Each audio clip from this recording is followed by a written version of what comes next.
Hello, everybody, and welcome to Reviews That Don't Matter with Jessica Hitt. My name is Jessica Hitt. On today's episode, we are talking Mindhunters, Netflix's newest show with David Fincher. So I'm going to do an overall review, tell you what I basically thought, and then kind of go into spoilers a little bit later. Basically, what I thought about this show is that it was awesome.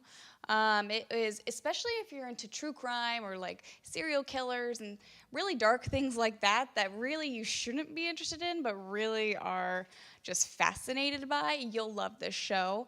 Do not base this show solely on the pilot. I think the pilot is the weakest episode. It left me very confused, and it felt like a first third of a movie that you never finish. And then you go on to more episodes. The second episode's fantastic, and it just gets better from there on in, along with not really caring about the pilot, not really liking it, especially compared to any other episode in this series. I really disliked the whole Holden Ford and Debbie romance of it. Holden Ford is our main character, and Debbie is his girlfriend that he meets in the pilot, and it has this sort of rocky relationship all throughout the series. There's no chemistry between these two, and she's not a developed character whatsoever. She's literally just there to provide a dialogue with Holden Ford and him figuring out different ways to connect to these serial killers. So not my favorite thing, but honestly, those being the two things I didn't like about this show, everything else I adore. This show is just so fascinating, and in case you didn't know, because I was under a completely different impression of what the show was, I did not realize what exactly it is.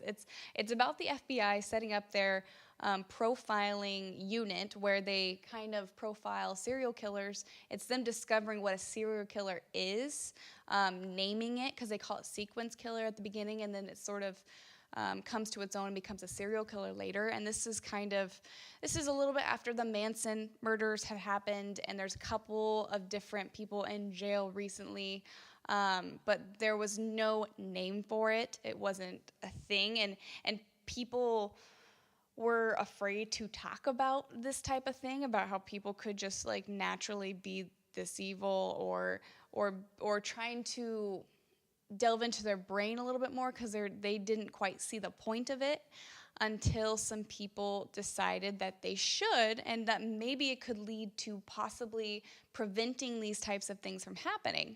So that's what this is about. It's about the very early stages of the profiling unit at the FBI, what obstacles they came against, the serial killers that they decided to learn from and sort of dissect their mind in a way, and the different types of cases that they took while on the road, and this snowball effect of what happened, and also how it affects them as human beings, because they have the three people that you kind of follow throughout this whole thing is Holden Ford, Bill Tench, and then, oh my God, I'm forgetting her name. It's played by Anna Torv, who played the main character in Fringe. For the first couple episodes, I was like, that looks just like Cate Blanchett. Is she in this? And I just had no clue. But at the same time, I was like, but it also like doesn't look like Cate Blanchett, but she looked so familiar. And then I looked it up, and I was like, oh, Anna Torv, who was in Fringe, who at the time I thought looked like Cate Blanchett.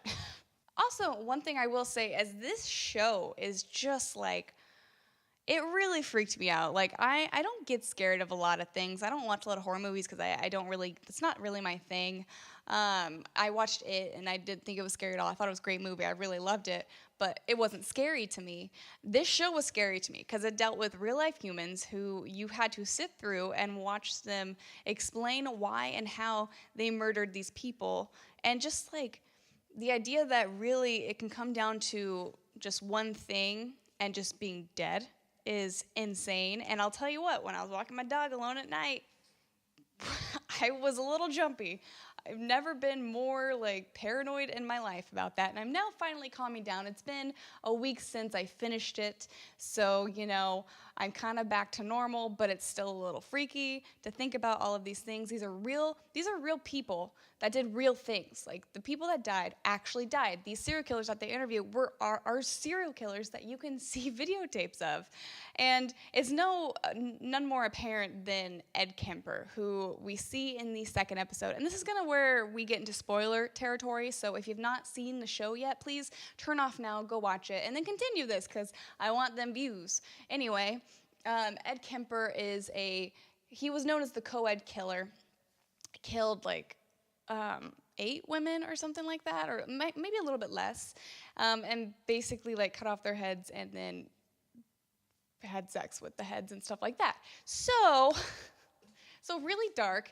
And Ed Kemper, the guy who plays him, was phenomenal, because he is just like, there's something so charismatic about the serial killer. And you can see that when you watch the real-life tapes of Ed Kemper versus the show, they're very similar. I think that the actor added a little bit more, I don't know, I guess Hollywood pizzazz to it, but the speech pattern's the same, the reasoning is exactly the same.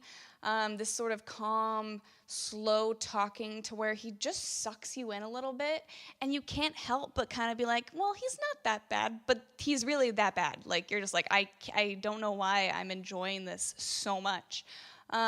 And it just like, it makes sense to how the police officers didn't believe him right when he was confessing. They liked him. They would constantly like talk to him about a whole bunch of different other murders or burglaries or things that were happening in the area. He's friends with prison guards in his jail. Like, it makes sense to why these people gravitate towards him. And you can see why Holden Ford is so enamored by him as well, because Holden Ford's a little bit of a weirdo as well. And even Tench, who does not go to the first 2 meetings, he thinks it's weird, he's one of those people, goes to the 3rd meeting, which was a surprise, and also I really enjoyed that part where you just see him show up and you're just like, yes, finally, he's getting into this. And he starts to see that there could be a reasoning to meet with these types of people and see what makes them tick to possibly prevent it. And so with him backing this whole thing, he can kind of get it moving in the FBI. Oh, sorry, just hit myself with my mic.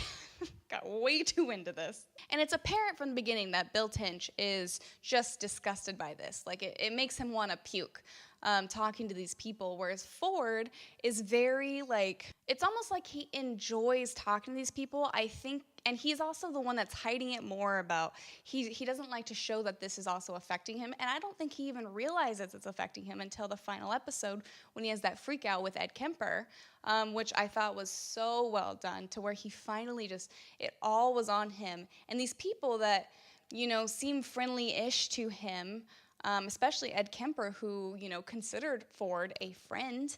And Ford got to the point where he was like, this guy's not going to hurt me. And then when there's that that little bit of a chance that he could possibly do that to him, it all came crashing down to him. All of the things that he'd been doing, Ford being so confident and like knowing how these people work, it just came to him and he broke down and he had like a panic attack at this hospital. And that was really amazing to see, because Holden Ford starts out as this character who's just like this newbie. He was into hostage negotiations, which is very different than serial killers, but it still lends itself to understanding a human person and like knowing how to talk to them and kind of coercing things out of them, which he's very good at. He goes overboard in many things, like when he's talking to that one guy with the bird, which we'll get to that in a second. And then later on when he's trying to catch that killer who raped and killed the 14-year-old in like Alabama or something like that, where he goes overboard and he uses this language that's not appropriate, and that could be, especially in that day and age of, I think it was the early 70s or late 60s, I can't exactly remember. And so you see him kind of just develop into a way more confident and sort of, overconfident person, and it comes crashing down. So I'd be very interested to see in season 2 how he comes back to the group, and if that last final breakdown really affects him. Bill Tench was smart enough to step away for a couple of them, and a couple of the interviews, a couple of the murders that they kind of helped solve in a way. and give him some time to kind of like refocus and then go back in later on. Not as disgusted. Well, he still is disgusted, but it's not as fresh. So, he needs to take those breaks. And it's a really nice juxtaposition of these two characters that are partners and they're figuring this out together, but they're very different yet. There's this one scene after a car wreck where Tench is kind of trying to tell Holden Ford that he's like a son to him in a way, and they never revisit that, which I would hope to kind of develop that in a second season. Especially if Holden Ford gets his head out of his ass a little bit more. And it's just kind of exciting to see these people develop this terminology that we've kind of come to know with stuff like watching CSI back in the day and Criminal Minds and all these types of things about serial killers, because for the most part, people find them interesting. Like, we have a whole episode dedicated to investigation discovery, the ID network, which is fantastic. It deals with serial killers and murders and really bad things. So I know I'm not the only one here. This show is shocking at times. It just sucks you in, and David Fincher does a great job directing the 4 episodes that he does, and they do a great job with keeping the feel of the entire series. It just feels David Fincher. Like, you'd watch this, even if you didn't know he was involved in it, produced it, created it, directed 4 episodes, you would be like, wow, this was like David Fincher at his finest, like pretty up there. It's very Gone Girl, it's very Zodiac, and it lends itself to this storytelling and this type of crime thriller in a way. And I'm just so excited to see what they do for season 2. Season 2 could be about a lot of things. We have, of course, the BTK killer, which does these little snippets in front of every episode that never goes anywhere, and we're just assuming it's the BTK killer. That will be interesting because he wasn't caught until 91. So this idea of a serial killer, that they don't catch might haunt them in a way. And then they're also, apparently David Fincher said that he has the idea of putting the Atlanta child murder for season 2 as well, which 20 children were killed for that, which would just be a very, very interesting season 2 to see how they handle it, to see if it focuses solely on these 2, if it kind of branches out and does way more serial killers, if we see Manson in the 2nd season.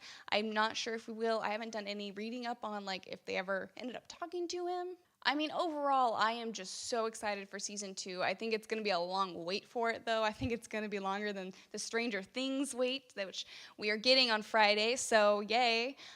Anyway, I hope you guys liked the review. I hope that if you have not watched this has kind of convinced you to watch it, even though I gave you a whole bunch of spoilers.